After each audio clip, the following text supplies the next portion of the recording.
The Beatles came along with their, actually it was George Harrison who came out with the song My Sweet Lord. Here's who he was singing about: Shiva, Brahman, and other Hindu gods. Notice Shiva has snakes. See the snakes wrapped around Shiva? Can you imagine worshiping something like that? That's one of the goddesses of the New Age. In fact, this may surprise you, but one of our astronauts admitted that they would go through Eastern religion mantras, exercises, before they go into space. We have in the United States Army an elite group called the Delta Team, or Delta Force. What they would do is they would practice their occult powers by sitting, this is our U.S. Army, by sitting down. They'd have a steel rod inside of an enclosed glass case, and they would concentrate on this rod, and with their mind power would bend it by chanting over and over Om Namah Shivaya, which is a Hindu mantra to Shiva, the snake goddess. Okay? So this has infiltrated our government, our armed forces, all of these things. Now, another thing to watch out for is a lot of these, you get into something called karate and martial arts. They will teach you stretching exercises and body conditioning exercises such as the cobra position. It's a yoga position. And they teach you that, well, that'll stretch your abdominal muscles so that you get into that position, but that actually was used to worship the Hindu gods and goddesses. You also have what's called the lotus position, like so. Now in karate, now look at that carefully. Everybody who takes karate has to sit there in a lotus position and make little circles like this and hold their hands like that in lotus position, because it draws the force into them. The positive, the negative, the male, the female, the light, the dark, the black, the white, so that they can bring these two forces into perfect balance. Karate is all balance, balance, balance, perfect timing to bring the two opposing forces into balance. Okay? Now, you have the sun salutations. And just about everybody in Hollywood does these. And anybody who's into yoga and this sort of thing will go through these stretching exercises. Notice they're in the different positions of the clock. These are done facing the rising sun in the east, and they're done in the morning, of course. The sun's rising then. But notice the stretching exercises they're doing here. Have you ever seen athletes do these? Oh, by the way, we have, for best movie and best actor and all that, we have something called an Oscar, don't we? Have a look at this. There's your Oscar in the 11 o'clock position. Sun salutation. The warm-up exercises in yoga. Just look at them real good, and don't let anybody try to tell you need to do those. Exercise is fine and wonderful. We all need it. But you don't need sun salutation. You have to be a discerning people. There are other ways to stretch your muscles. Okay? Everybody get a good look at those? All right. Of course, what is all of the New Age really based on? Ancient Druidism, the symbol of which was KISS. Now, there was a heavy metal group called KISS. They had an extra S on there. And KISS, they said, stood for Kings in Satanic Service. The KISS here in the middle of the Druid emblem actually means Holy God of the Septenary, or of the seven. So not everything that's seven. See, the devil tries to counterfeit. So just because there's a seven, don't be deceived by it. The Druids worshipped at a place called Stonehenge, and by the way, all over the United States of America, in parks and in certain monuments, we have imitations of the Stonehenge. The monoliths that stand up, the two posts and the lintel, which is actually a mockery of the Passover. They were to strike the blood on the two posts and on the lintel. Okay?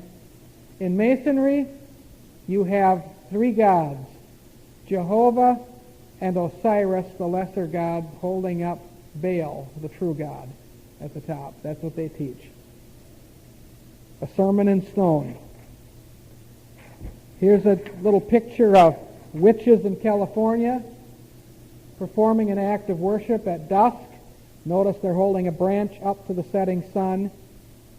What did the Lord say in Ezekiel chapter 8? They put the branch to the nose, don't they? Okay?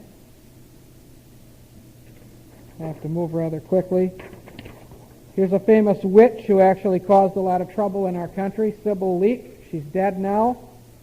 She traced her witchcraft ancestry back 8 generations. She was considered one of the most powerful priestesses in the United States and had many, many followers. Okay? See, all of these things were going on while I was growing up.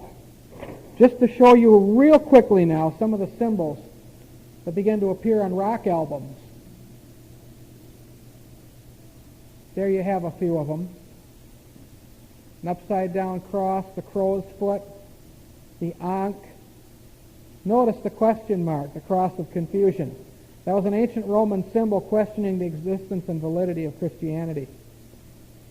And by the way, that is the origin of the question mark. They just turned it over and took the cross pieces out and used that design here with the dot. That's the origin of the question mark. It's the question mark originated saying, is there really such a thing as Jesus Christ? Just as the dollar sign originally meant under the scourge of Satan, the S with a bar across it. Okay?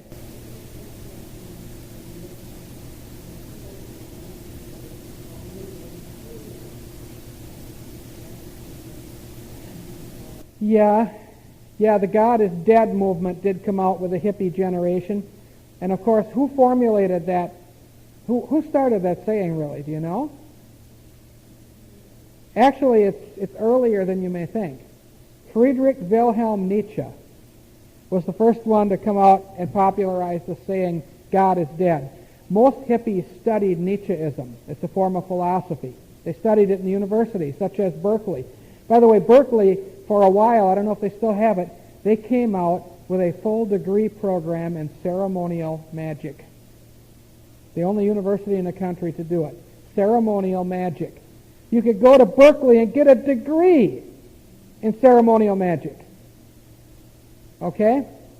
Now, the 666, the FFF, notice the 3 interlocking circles used in a lot of church windows. Okay? So, this God is dead thing came out. I wanted to finish that. I saw a real cute cartoon one time. And it showed, these kids would write this all over the walls and fences. God is dead, Nietzsche. God is dead, Nietzsche. They'd sign it like Nietzsche signing it. One time somebody wrote on the wall, it said, Nietzsche is dead, God. Nietzsche is dead. Okay? Here you have a 3-tailed comet. They'd take the 6 and put it in different designs, a spinning motion. Find all kinds of aberrations of that. Here's a few more. Are you interested in these symbols? These have come out on rock music albums, if you look for them. There you have the crescent moon with a star, which indicates the goddess Diana, the morning star Lucifer. That union between those two. You got the pentagram. The upside-down pentagram is called Baphomet, the goat, the 2 horns there. The hexagram, from which you get the word hex, to put the hex on somebody, which means 6-sided, which is really 2 triangles, one pointed up, one pointed down. Interlocked, they form the male and female triangle together, forming a union of power, emanating what the Hindus call the Kundalini force. Then you've got one the Masons used. It came from ancient Rome. It was the double-bladed axe. There's a symbol of justice in the upright position, and a symbol of anti-justice by putting it upside down. In fact, Masons were known to go to a member of the Masonic Lodge who wanted to quit, and they put the upside-down axe mark on his door, saying he was slated for destruction. That didn't mean they'd kill him. They would assassinate his character, they'd wreck his business, they'd do whatever they could to destroy him that way. They didn't necessarily take his life. They just ruin it for him. Here's, if you ever see rock music albums, look for some of these designs. Here you have a triangle, a circle, a talisman or amulet is a magical device that would either attract or repel spirits. Trail markers to where they would have rituals. You ever get out in the woods and you suspect things? And I've talked to police officers who verify, even I talked to a police captain in Oshkosh and I asked him about ritual abuse and things. He said, yeah, we've found people in the cemeteries. So this stuff does go on. And those are what trail markers look like, pointing the direction of where to go. Okay? Then you have, see, this is what you might say, oh, that Beatles stuff didn't hurt anything. This is what it produced, this kind of stuff. Okay? The inverted cross of satanic justice, the sexual ritual symbol underneath that, the blood ritual symbol representing human and animal sacrifices, and the black mass indicators. That's the way they draw their stuff. Okay? Here's a few more occult symbols. This is just the altar layout here, but here's two more. The broken cross, Hitler used that, didn't he? Representing the four winds, the four seasons, the 4 points of the compass. And of course the arms of those are all broken, bent, the bent cross. That was occult. That's why Hitler took it and used it. The symbol for anarchy. I have seen this, when we have our annual picnic at the park there, I've seen this carved in the shelter there. That A inside of a circle stands for anarchy, rebellion, overthrow everything, disobey, fight, tear down. Okay? Questions, comments? We're almost finished.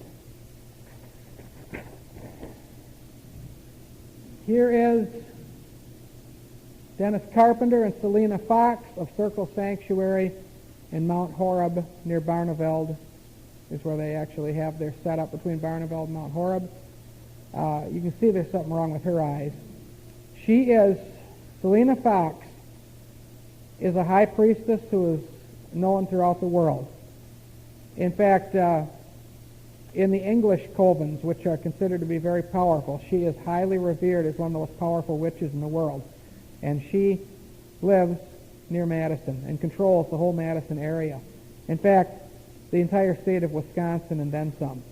She is the high priestess. She is, I was going to say married. They don't have a marriage ceremony. They call it hand fasting. When they cross hands in a design of an 8 or infinity sign, and they have their own little ritual, and then they're considered to be married, so to speak. But Dennis Carpenter, who is the one she hand-fasted with, happens to be an associate professor at the University of Wisconsin-Madison. I'm not sure. I think anthropology. I'm pretty positive, but I really don't know for sure. But he is an associate professor. There they are, worshiping what they call nature. They're really worshiping the devil. And she's the one causing all the sexual trouble and all the violence and all the problems in Madison. Yeah, I am. I'm blaming her. Okay? And Madison has sex problems. That's notorious for its lust spirit. So you have a union here of the New Age and so-called Christianity. Here's a book that was written called I, John, the story of John in the New Jerusalem, the reincarnated apostle. It's Tommy rot. It's junk. But these kind of books came out. Okay? Before I had mentioned the presidents, I'm not going to go into that much. Here you have Some of you might remember I watched this debate between Gerald Ford and Jimmy Carter. The saying back then was, who do you want for president, peanut butter or jelly? Because Gerald Ford was known as kind of a jellyfish, and Jimmy Carter was considered to be the peanut farmer, so they called him peanut butter and jelly. Who do you want for president? Okay? It was made known, they couldn't believe at that time anybody would spend $35 million to get a job that paid at that time $200,000 a year. For 4 years, you'd never get your money back. Right? Here, briefly, the Club of Rome, which is an Illuminati organization which was run by the late Aurelio Pache, is saying a Messiah is needed. And a statement was issued by the United Nations which said, send us a man who will lead us, and be he God or be he the devil, we will follow him. The Club of Rome. So all of this was produced after World War II. The world changed. It's never been, and moved fast. It's never been like this. The United Nations, let's see once here. Here we go. In the United Nations building, there you have a mural in their meditation room. Now, could you meditate to that? What you're supposed to do is stare at it for a long time until you feel yourself pulled into its vortex. Here, let me give you a close-up. I won't leave it on long enough for you to do that. But in the meditation room, you're to stand in front of the monolithic altar, the Mason's Kaaba stone, and you're supposed to stare into the center of that mural until you feel the power pulling you in to where you become one with its force. That's in the United Nations meditation room. Okay? Looks like Picasso did it when he was drunk. I just have a few things. I could probably stop here in a moment. I have a few things bringing it up a little closer to our time. Remember when Michael Dukakis was running against George Bush? And Dukakis, of course, was, if you wonder who advanced the homosexual situation, especially in the People's Republic of Massachusetts, it was Michael Dukakis. In fact, one of the men running the Dukakis campaign, Congressman Peter Kostmeyer, had this to say to the gays and lesbians. He said, "You people shut up. You'll get everything you want if Dukakis is elected. But for now, just shut up." In other words, you're going to get everything you want anyway. Now they did. They didn't get Dukakis. They got something worse, Bill Clinton. And they got everything they want. Now, we know that George Bush was elected, and he was a member. He went to Yale University in New Haven, Connecticut, and we're going out there in August. Yale claims this organization doesn't exist. Skull and Bones. Here, we can prove it exists. Yale College, Thursday evening, July 7th, 1859. Here it is again in 1868.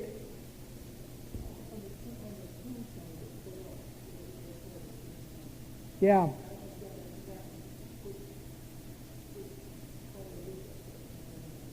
Yeah, this was, well, it was a very influential power. It was a secret society.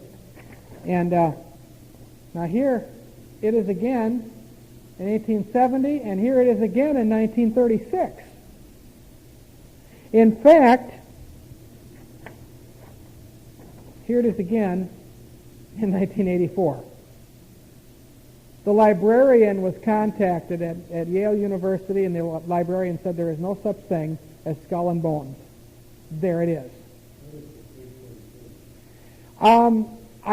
I used to know, I read it, I don't remember why they put that number on there. I think it has something to do with the membership, either at Yale or in their There weren't that many members at a time in this organization. I don't know if that was cumulative or what. I can find out, though. But, as a matter of fact, somebody remind me to check on that when I get home. I've got a book that explains it. I just don't recall what the 322 is for, right underneath the skull and bones. But here you have a 1917 roster, and notice the second name on that roster is Prescott Sheldon Bush, who was the father of George Bush, who became the president. Harriman, Edward Roland Noel Harriman. Right. In fact, I'll show you. Notice there's also a Harry. Well, let's see. No, that isn't what I thought it was. I saw the name Lagore, and all I saw was Gore. I thought, boy, he didn't have somebody in there, did he? But okay. Here it shows the Illuministic families, which call themselves the Order. You have the Whitney family, Perkins, Stimson, Taft, Phelps, Bundy, Wadsworth, Lord, Gilman, Rockefeller, Payne, Harriman, Davison, Weyerhaeuser, Pillsbury, and Sloan. All Illuminists. Now you can break that down more. These are the ones running the show, you see. From the Harriman family, you have Woolley, Ames, James, Lovett, Brown, and Bush. And that's, of course, where they got their millions from being in the club. Incidentally, when President Bush was there, in case you want to know what he had to do to be a Skull and Bones member, he had to, this is what they had 4 elements of initiation in the ceremony. The initiate has to lie naked in a sarcophagus. That's a stone coffin. Can you imagine our president doing that? That he is required to tell the secrets of his sex life to fellow initiates. That patriarchs dressed as skeletons and acting as wild-eyed lunatics howl and screech at new inmates. Can you elect somebody like that? And that initiates are required to wrestle naked in a mud pile. So these are the kind of people, and Bush was not the only one. But all of these people are members of these secret societies. As a matter of fact, I talk a lot about the Masons, and almost everybody in government is a Mason, and high up government. Here's a little article that appeared in the paper, and I think this is interesting, and I'm going to begin to wind this down to a close here because we went way over. We are finishing. A would-be Shriner says rites of initiation were humiliating. He actually filed a lawsuit. Lexington, Kentucky, Associated Press. Michael G. Vaughn says he went to the Shrine Temple to learn the secrets of the universe. What he learned, he says, is that the Shrine's initiation rites involve electric shocks and the humiliation of having one's underwear filled with strawberries and whipped cream. Now his lawsuit against the fraternity has become cloaked in nearly as much secrecy as the rites themselves. A judge has ordered all participants in the lawsuit not to divulge details of the case. Why? The case file has been sealed, and only those directly involved with the lawsuit know when and where to meet for the trial, December 9th. Why all the secrecy? The lawsuit was filed last year by Vaughn, a 44-year-old brick mason who claims he was knocked unconscious and suffered other injuries during initiation rite in 1989 at the Olika Shrine Temple in Lexington. He seeks an unspecified amount for medical bills, lost income, and punitive damages. Before District Judge George Barker issued a gag order last summer, Vaughn said in interviews that he wanted to become a Shriner because the group promised spiritual and emotional fulfillment. The ancient Arabic order of the Nobles of the Mystic Shrine has about 725,000 members in the United States, Canada, and Mexico. Now that's a lot of people. And who are these that do all this nonsense? Doctors, lawyers, professors. And they go through all this silliness. Okay? The group is renowned for its philanthropy. Its charitable foundation runs 19 orthopedic and 3 burn hospitals where needy children are treated free of charge. But Shriners also are famous for their love of fun. Temples hold circuses and football games, and Shriners driving miniature cars and boats and wearing Arabian costumes, turbans, and fezzes are familiar sights at parades across America. I assume that the shrine, as the word would imply, was like God's highest secret order, where a great secret would be learned once you got in, Vaughan said. Vaughan did not pay his dues and never returned to the temple. To find an article like this is a rare find. I don't know how he got that in Associated Press. Somebody was probably fired for it. When I went to court, that's a far cry from O.J. Simpson, isn't it? A gag order. Nobody talk! Nobody talk! You know why? I've never heard of a judge that wasn't a Mason. There might be one somewhere, but I don't know where he is.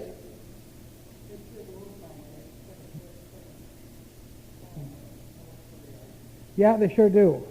They try to play him up real big. So, here is a little picture of society as it exists today. We know I've talked frequently about our current president. I didn't get a chance to talk much about Ronald Reagan. He, of course, was very much involved in Illuminism and actually was a card-carrying member of the Communist Party, and there was photostatic proof of that. You see, back in the 1950s, Lucille Ball, remember I Love Lucy? Her home was the communist headquarters in Hollywood. And I have a list of all the members of the Communist Party.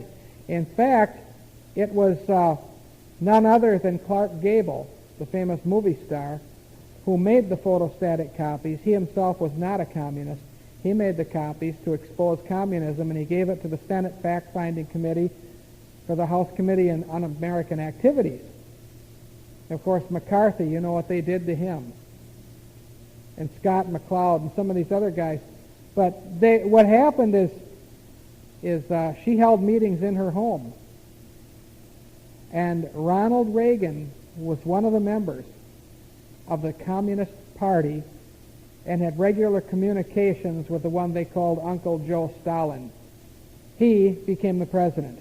It's all Illuminism. They're all in the club. And this was made known and was proved. So you can run it right on up to the present. Presidents, the school system, the banking system, all of these things. I guess if we want updates from here, just listen to my preaching. Because what we've done is I've showed you there's a soundtrack, there's a new world that is formed, a new age. And the young people right now, my own children and people all around us. Shelley, you're not all that old really either, in your 20s yet. We are all products of that system. And only God can take that out of us and put His Spirit in us. And I guess with that thought, I'll close. Any last questions? Mr. Pat?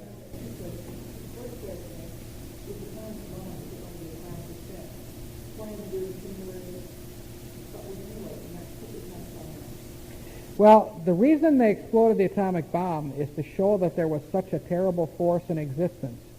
Then they could put this in the hands of the Russians to terrorize the world. But the Russians exploded one in a test. It wasn't publicized other than in our papers. I mean, there were no results. Nobody was hurt. They tested it out in the wasteland.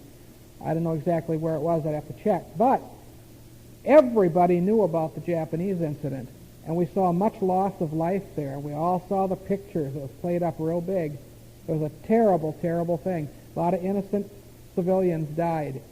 They showed the scorched bodies of the little children and so forth. And a lot of people said Truman would get the lowest place in hell for it. And of course, if he wouldn't get it for that, I'll tell you, he's condemned himself to hell, President Truman, because he was a 33rd degree Mason, and he was being interviewed once. Somebody brought it up. They said, you Mr. President, are a member of a secret society. You are a 33rd degree Mason. He said, yes, I am a member. I am a member of the Masons. I am 33rd degree. He said, but as far as a secret society goes, he said, I'll be damned if I know any secrets. What a thing to say.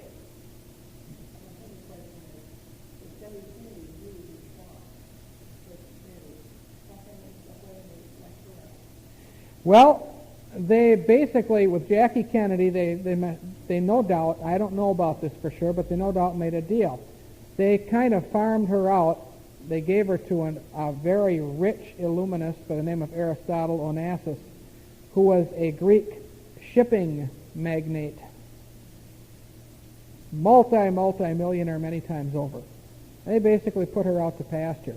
I believe what they said is, shut up and just do this and you'll live. Otherwise, we can take you out too. There's always a fast bullet.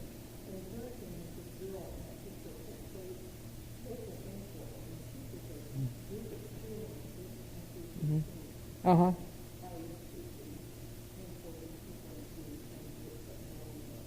Okay, yeah, I'm glad you mentioned that too. Every college campus had a professional student. A number of them, they were recruiters. And they would get people into this and they'd get them rioting. In fact, Dr. Stuart Crane was telling that in Detroit, where they had many, many riots, and of course Los Angeles had the Watts riots, but in Detroit, the students would, and other rioters would go completely berserk. They'd march down the streets, busting windows, smashing everything in sight, but the leader who was leading them on the way to City Hall, or wherever they were going, usually to City Hall or somewhere, when they came to a Masonic temple, or anything belonging, any business belonging to a Mason, he'd lift up his hand, clench his fist, a black power sign, and immediately they were instructed they didn't touch that property. They'd walk right past it, and as soon as they're past it, they start smashing again. Then, when they get down there to where the police were, the leader would duck out of sight, and they'd shoot him. They'd go after, they'd beat him over the head, and the riot squad would come out, and they'd have a big confrontation. But the leader, the one who led them there, would duck out of sight. And in fact, one said, a man who was involved in this, he was an Arab storekeeper in Detroit, told Dr. Crane, he said, I was a rabble-rouser back in the 60s, and he said, I was paid so much money for every dead body that was counted after a riot. He'd lead them there to the police. He'd get them all whipped up into a fever pitch, and then he'd disappear and just watch them go at it. There were a lot of those. In fact, Cleveland Corps, Cleveland, Ohio, Congress on Racial Equality, shipped in busloads of black people for the riots in Detroit. Many of them were killed. And when you killed them, you incited more. They become furious.